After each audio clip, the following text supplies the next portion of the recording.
Muy buenas noches, soy Carlos Elizondo, bienvenidos a Primer Círculo. Muy buenas noches, soy Federico Reyes Heroles, bienvenidos a Primer Círculo. Esta noche vamos a hablar de un tema que ha estado desde hace ya, yo diría, una década en labios de los mexicanos, en las expresiones de los mexicanos, pero había una competencia. Se decía primero, bueno, pues, ¿qué es lo que más le preocupa a los mexicanos? Pues la corrupción estuvo durante, yo diría, varios meses, incluso probablemente más de un año, instalada en primer lugar. Después venía la economía y compitiendo muy de cerca era la violencia. Y ahora desde hace ya varios meses, en primer lugar, casi en todos los estudios viene la violencia. La ciudadanía está sintiendo que la violencia no está bajo control, que está creciendo y que las cosas no van bien. Y es para ello que hemos invitado a un gran especialista del tema, Eduardo Guerrero, quien nos acompaña esta noche a hablar de ese tema que tanto le preocupa a la ciudadanía. Eduardo, muy buenas noches. ¿Qué tal, Gracias Federico? por estar por acá. ¿Qué tal, Carlos? ¿Cómo van las cifras? ¿Cómo avisoras que terminará el 2019? Pues mira, la verdad es que esperábamos una nueva estrategia con este gobierno.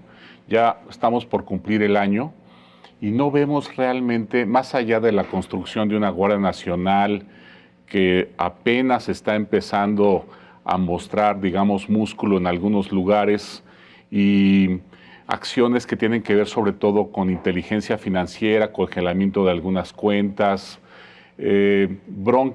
muchas broncas con la Policía Federal que no ha sido liquidada y que está movilizándose. Digamos, en el ámbito institucional, la verdad es que las cosas se ven lentas, erráticas, y no se ve como, sobre todo, un objetivo claro de hacia dónde va este gobierno en materia de seguridad y cómo lo piensa hacer.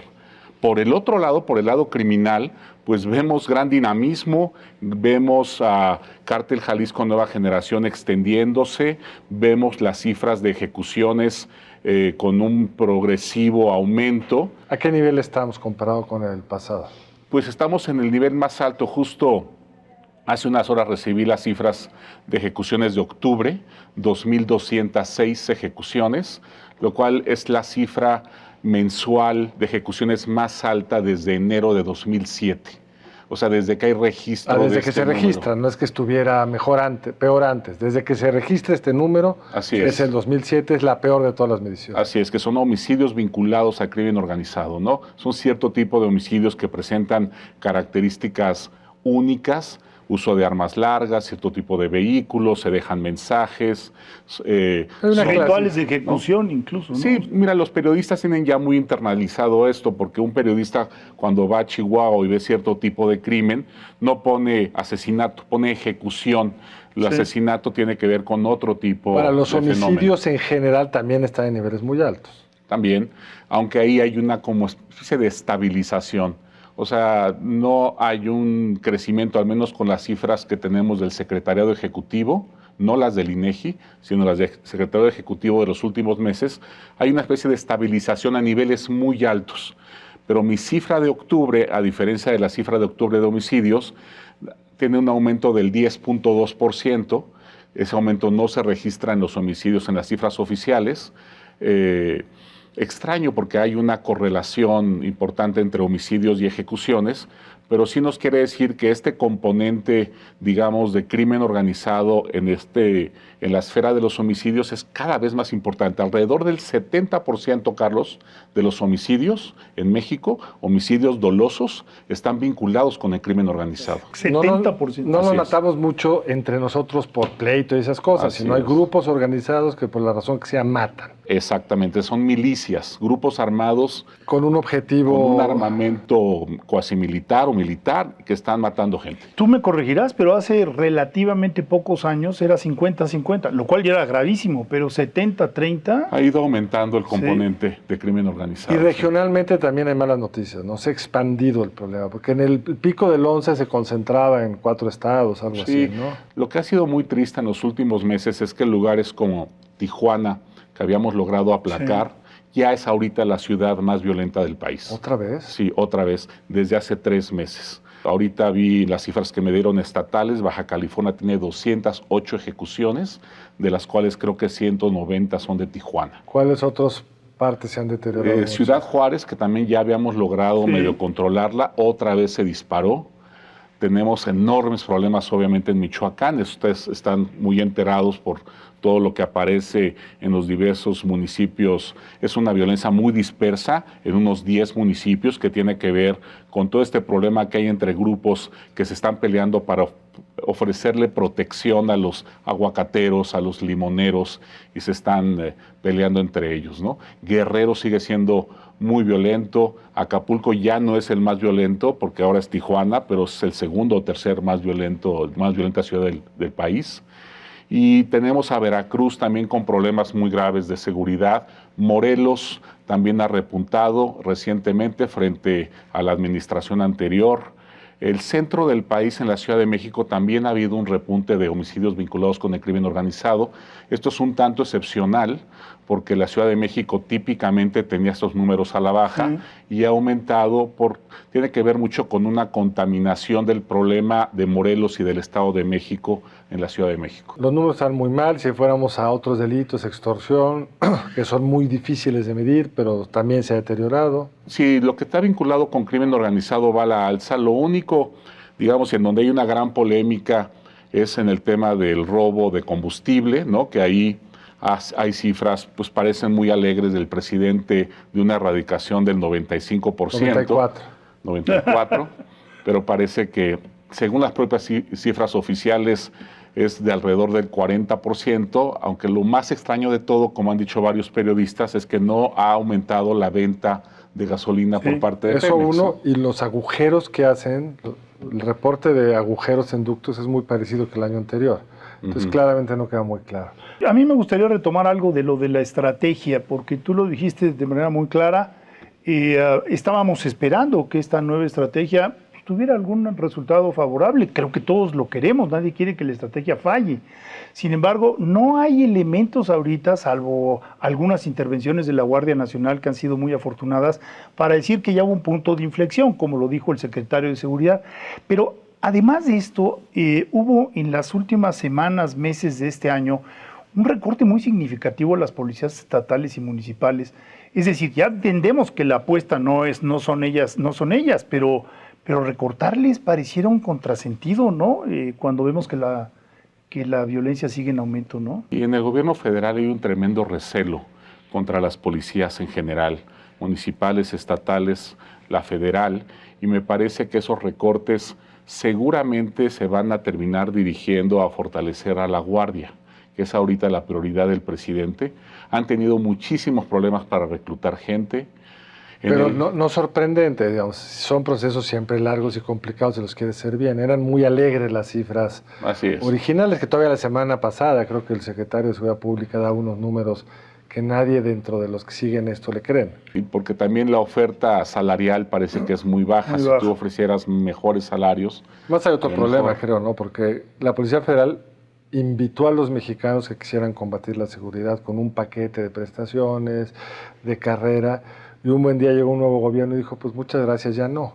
Sí, ahí es una lástima porque habíamos invertido mucho dinero y mucho esfuerzo en capacitación en la Policía Federal, y la verdad es que así despedir masivamente miles de elementos, muchos de los cuales eran sin duda la gente que más sabía sobre inteligencia criminal, sobre ciertos tipos de delitos como secuestros, extorsiones, tráfico de personas, en fin, ya no están.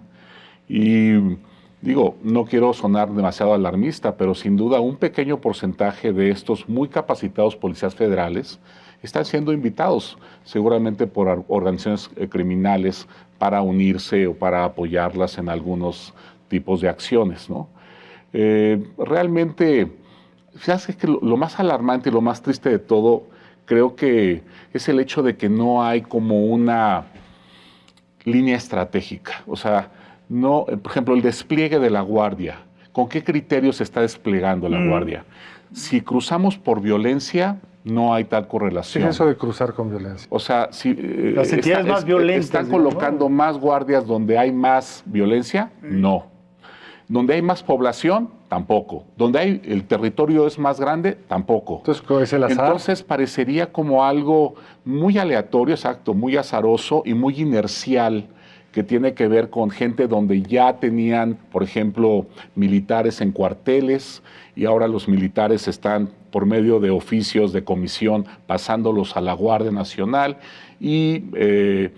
Pero eso es un poquito lo que más me desespera a mí, que no hay como un criterio claro de vamos a poner más donde hay más violencia o donde hay más reclutamiento criminal, una cosa que me sorprende mucho es se reúne todos los días laborales con su gabinete de seguridad. ¿Cómo pueden reunirse todos los días y no haber esa estrategia? ¿Qué pasa en ese gabinete? Bueno, lo que yo sé de esas reuniones es que más bien se comentan un poco las noticias del día anterior. Son reportes de manera muy muertos. incidental, muy anecdótica, y el presidente le pregunta a sus colaboradores sobre los asuntos en particular. Los colaboradores contestan, dan datos, y eso es lo que el presidente repite una vez que sale a dar la conferencia de prensa. No hay, digamos, un método, un sistema en donde revisen cierto grupo de indicadores prioritarios, el presidente objete, digamos, el aumento de algún indicador y le pregunta al secretario de Defensa por qué aumentó y ordene un operativo para bajarlo en tal lugar. Eso no parece que está sucediendo, al menos en la mayor veces de los casos. O sea, en casi todas las reuniones, al menos esto me comentan algunas personas que asisten, pues más bien es una dinámica de este tipo, ¿no? Ahora, un año puede ser muy poco tiempo para ver resultados asombrosos de la Guardia Nacional y de la estrategia que se está siguiendo, pero un año es suficiente tiempo como para comenzar corrigiendo lo que no está funcionando o para tener estos mínimos. Me refiero a dónde vas a instalar a la Guardia Nacional y con qué criterio, y ser de alguna manera consistente en estos criterios. Pero no pareciera ser el caso. O sea, se han pasado los meses y no hay ningún viso de autocorrección, de autocrítica por parte de las autoridades, como esperando que la Guardia Nacional por sí misma de pronto empiece a tener pues, alguna presencia mayor o capacidad de contención de la violencia. Es mi impresión, no estoy en lo correcto. ¿Ha habido corrección en la marcha? Es algo muy sorprendente, porque una figura política como la del presidente, que buscó durante tantos años ser presidente de la República, que criticaba a los gobiernos previos por sus torpezas, por su ignorancia en materia de seguridad, está justamente repitiendo los mismos errores, y quizás yo veo aún más ignorancia que antes en materia de seguridad en el gabinete, al menos en sus intervenciones públicas. Se ve un profundo desconocimiento de la materia, ¿no? Entonces, pues la verdad es que no pareciéramos tener como el grupo de funcionarios del perfil adecuado para esperar que las cosas mejoren en el corto plazo. Ni tenemos tampoco un documento maestro que nos digan, mira, aquí están las coordenadas de algo que parece, que tiene potencial, que es prometedor. No lo veo. Ahora, la estrategia profunda, por llamarla de alguna forma, el presidente es, van a mejorar las condiciones sociales, porque estoy reconstruyendo el tejido social, porque estoy repartiendo dinero. Lo dice muchas veces en sus giras, ya no tienen excusa para irse con los malos, porque ya les llegó la beca de no sé qué tipo. Si bien hay una tensión con este crecimiento nulo que hemos tenido, que es muchas veces la mayor fuente de apoyo a las familias, es la actividad económica, pero quedémonos con la historia del presidente, quedémonos con su enorme esfuerzo, más que legítimo, aplaudible, de ir a las comunidades, repartir recursos, concentrar una serie de programas en ellos. ¿En algún momento eso daría frutos, Eduardo? Fíjate que en lo que llevamos de este gobierno ha habido dos narrativas dominantes, un poco para tratar de explicar algo que el gobierno no sabe cómo abordar, ni menos cómo operar en terreno. La primera narrativa tiene que ver con el tema de las armas, de control de armas. Suena muy bien, suena interesante, pero la verdad es que si por algo no va a frenar esta violencia mexicana es por falta de parque. Aun cuando limitáramos, en el remota posibilidad de que se limitara la venta de armas, nos llegarían armas. Tenemos litorales larguísimos, tenemos a Centroamérica abajo, quizás aumentaría el precio de las ametralladoras que utilizan los narcos. Te voy a tener que parar por un corte, pero el primer tema es la abundancia de armas no va a cambiar. Así es. Un regreso más con Eduardo Guerrero, el tema de la violencia aquí en Primer Círculo.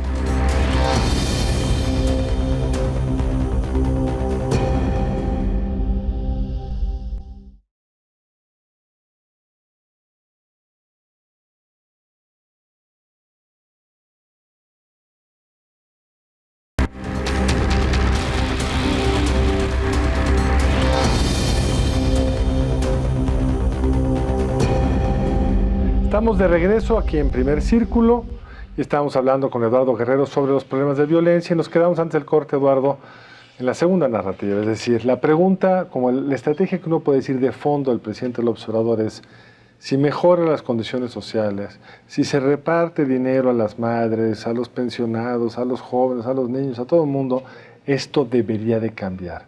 ¿Esta estrategia puede en algún momento rendir frutos?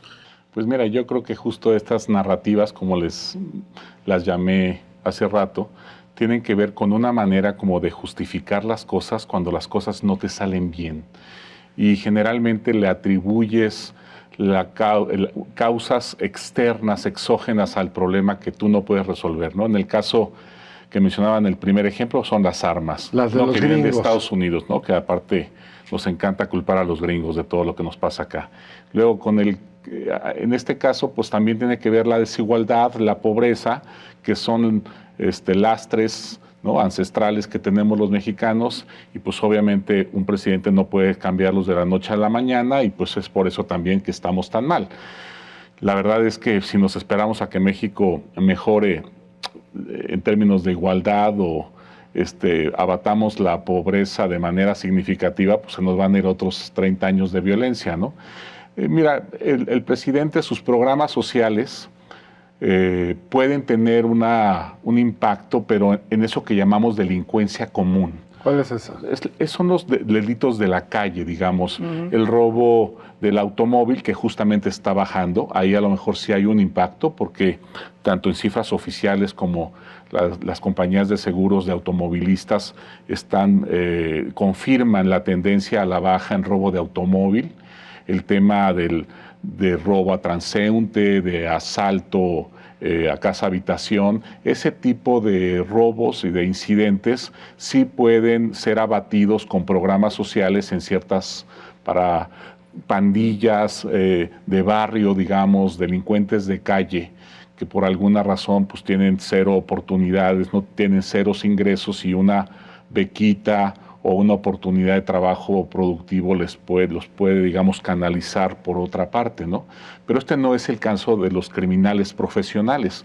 Acá estamos hablando de milicias o de pequeñas empresas criminales con gente que es muy próspera, que les va muy bien, tienen mucho dinero, están muy bien equipados, cobran impuestos, porque controlan el territorio. Pues ¿no? La extorsión es un impuesto. Exactamente, desempeñan funciones del Estado, tienen control territorial, y que extraen recursos a través de la extorsión, pero que también hacen tráfico de migrantes o extraen combustible o gas, o roban ferrocarriles, etcétera, ¿no? Y ahí no tiene ningún tipo de impacto, pues programas de este tipo, ¿no? ¿Qué puede tener impacto? ¿Perdón? ¿Qué puede tener impacto? ¿Cómo se ha resuelto esto en otros lugares del mundo? Pues no es el primer país del mundo que tiene un problema de crimen organizado. Mira, obviamente está la vía de dar golpes muy precisos a organizaciones criminales a través de buenas agencias de inteligencia. Haces un trabajo de año y medio, ubicas a todos los cabecillas del grupo y de pronto en un día arrestas a 100 o 150 líderes de esa organización, ¿no? Eso ha sucedido en Estados Unidos, en Europa, etcétera. Esa es una manera. Nosotros no tenemos esa capacidad de inteligencia, ni tenemos infiltradas a las organizaciones criminales. La verdad, creo que todavía nos falta mucho para algo así. Por lo que ha dicho el presidente y por las acciones del presidente, yo creo que él se está inclinando más en una idea de robustecer digamos, el aparato de procuración de justicia y el tema de inteligencia financiera, y más bien darles golpes a través de la renovada, reformada ley de extinción de dominio, con facultades mucho más amplias de las que tenía antes, para decomisar propiedades, congelar cuentas con la inteligencia financiera, cosas de ese tipo. Él está rechazando terminantemente tener el uso de la fuerza, tanto en términos de detenciones como de posibles abatimientos. De hecho, hay una reducción de cerca del 30% del número de criminales abatidos en enfrentamientos este año comparado con el año pasado. Entonces, ahora, para un ciudadano común la historia es bastante confusa, ¿no? Durante, no sé, década y media, unos 15 años, estuvieron vendiendo la idea de que al fin y al cabo había que descabezar y que si tú lograbas descabezar el crimen organizado iba a pasarla muy mal y esto se desmoronó muy rápido. De hecho, durante años estuvimos escuchando este récord, como si fuera un récord de bateo, para ponernos al día en el béisbol, ¿no? Llevamos de 32, íbamos ya a 10 y después 20, después 25 y 27. Y ahora eso ya no es parámetro. Los capos siguen estando ahí. Incluso podrías decir ya no es parámetro, sino incluso ya liberamos a un hijo de un capo y esto debe ser visto por la población como algo correcto, normal. ¿Hacia dónde vamos vamos a convivir con ellos o cómo verías tú el asunto? Mira, el problema no estaba en arrestar a capos o en abatir capos. El problema era la secuencia y tu política, digamos, de abatimiento y de arrestos. Yo creo que fue muy errada, porque básicamente afectamos a todas las organizaciones, sí, pero a todas también les dimos la oportunidad de regenerarse.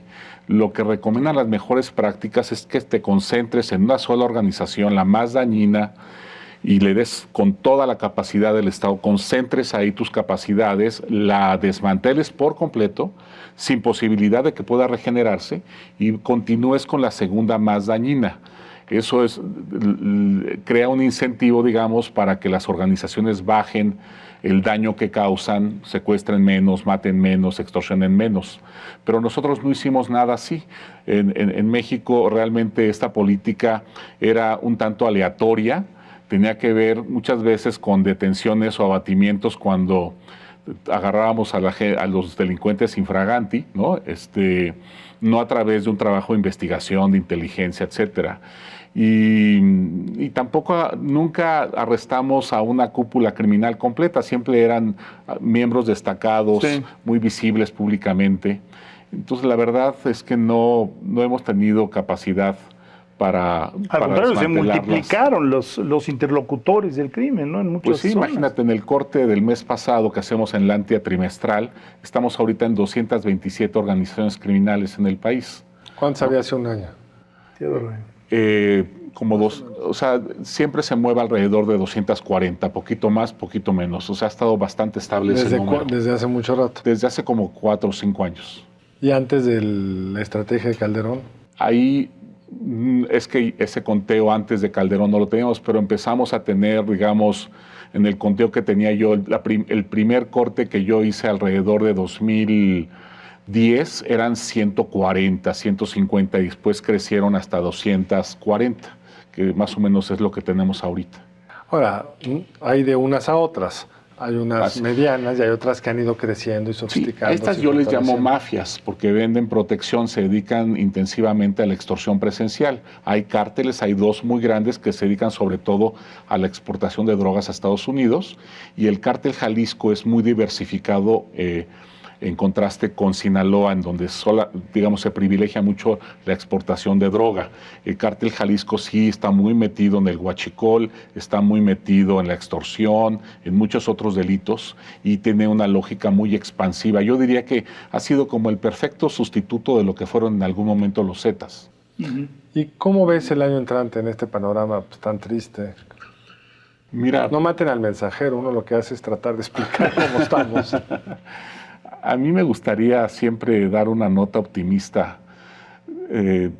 La verdad es que yo tenía grandes expectativas de cambio de gobierno, ¿no? de sacudirnos esas malas prácticas que traíamos antes, pero no veo, la verdad, que esté cambiando nada. No veo ni siquiera, como lo mencioné, una estrategia con objetivos claros que nos explique medianamente cómo piensa alcanzarlos.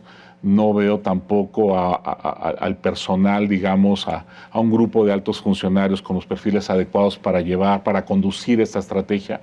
De manera que yo creo que en el corto plazo las cosas van a seguir, en el mejor de los casos, igual, y en una de esas hay deterioro. Este será el año más violento desde el 2007, decías, desde que se inició el conteo. La proporción, digo un poco tratando de concluir, la proporción de crímenes cometidos por el narco ha aumentado en relación a la totalidad de homicidios dolosos. y no tenemos ninguna señal optimista en realidad, ¿no? Ya no es exactamente narco. Lo que tenemos en México más que narco es una especie como de grupos armados ilegales dedicados a un portafolio, digamos, muy diversificado de negocios ilícitos, ya en donde el narco es solo uno de varios, ¿no? Y no necesariamente el más rentable. Yo creo que la exportación de drogas a Estados Unidos sí sigue siendo lo más rentable, y el segundo lugar, sin duda, la extorsión. Que es una renta periódica, segura y a veces muy alta, sobre todo en puntos turísticos. ¿Ah, sí? Sí, les cobran a los restaurantes, a los bares, mucho dinero, a los casinos, obviamente, mucho dinero, es una cuota mensual y segura, ¿no? Como ustedes quizás hayan escuchado, hay bares o casinos, etcétera, que tienen que pagar rentas mensuales de $75,000 o $100,000 mensuales. Ahora, para no irnos con este sabor de boca de que nada funciona, ¿hay alguna experiencia estatal que pudiéramos rescatar? Tenemos un minuto, Eduardo, o menos. Sí tenemos varias experiencias estatales que deberíamos emular, ¿no? Yo diría que la número uno es Yucatán. Yucatán trae un récord de baja violencia ya desde hace mucho tiempo. Son instituciones que se crearon con perseverancia, una muy buena policía, bien equipada, bien entrenada. El secretario de Seguridad Pública de Yucatán lleva casi 18 años en el cargo. Eso también nos da una idea de la importancia de la permanencia, digamos, de los jefes y de que haya un servicio profesional. Otro día tenemos que venir a hablar de Yucatán, porque las buenas noticias también hay que darlas, pero el tiempo se ha terminado. Eduardo, muchas gracias. Encantado. Y a ustedes muchas gracias por acompañarnos. Buenas noches. Nos vemos el lunes entrante aquí en Primer Círculo. Eduardo, mil gracias. Nos vemos la próxima aquí en Primer Círculo.